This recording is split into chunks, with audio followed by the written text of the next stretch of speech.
La politica, quella che conta, da Agrigento sembra essere sorda anche ai crolli. Ieri sera nell'Aula Sollano nessuna traccia di deputati regionali e nazionali, tutti regolarmente invitati, nessuno quasi ha risposto all'appello, tranne l'assessore regionale al territorio e ambiente Mariella Lobello, arrivata nella parte finale della seduta, straordinaria e aperta, dedicata proprio al dissesto idrogeologico del territorio comunale, voluta da Giuseppe Di Rosa. Il vicepresidente del Consiglio Comunale di Agrigento ha posto l'accento anche sull'assenza in aula di dirigenti e tecnici di Palazzo dei Giganti. Non vorrei che fosse un volere politico, di questo mi accerterò.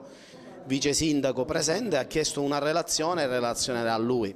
Questo è obbrobrioso, cioè siamo proprio alla frutta. Questo comune è arrivato proprio al punto di dover spegnere ogni macchinario e farlo andare dall'agonia, farlo passare alla morte definitiva, perché questa giunta non merita più nessuna fiducia. Deluso per l'assenza dei parlamentari anche il presidente del Consiglio Aurelio Trupia. L'assenza dei parlamentari nazionali e regionali, effettivamente questo ci sconforta, perché avremmo voluto fortemente la loro presenza, in quanto con la loro presenza si sarebbe data ancora più vigore a questo Consiglio Comunale, perché è indubbio sono necessari finanziamenti per prevenire i disastri geologici. I finanziamenti possono arrivare solo da Palermo o da Roma. Noi qui fortunatamente abbiamo una discreta rappresentanza tecnica. In compenso preziosi contributi e significativi interventi sono arrivati dal pubblico, che non ha risparmiato critica all'amministrazione, ma anche e soprattutto dai funzionari del Genio Civile, della Protezione Civile regionale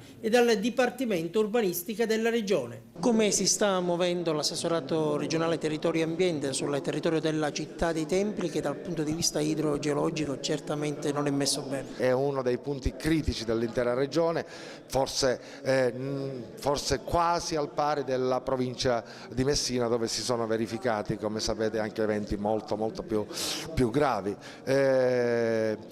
Non è messa bene per la sua conformazione geologica, geomorfologica, per il tipo di sviluppo, diciamo, edilizio che ha avuto, proprio rispetto all'evento franoso di di Via della Vittoria.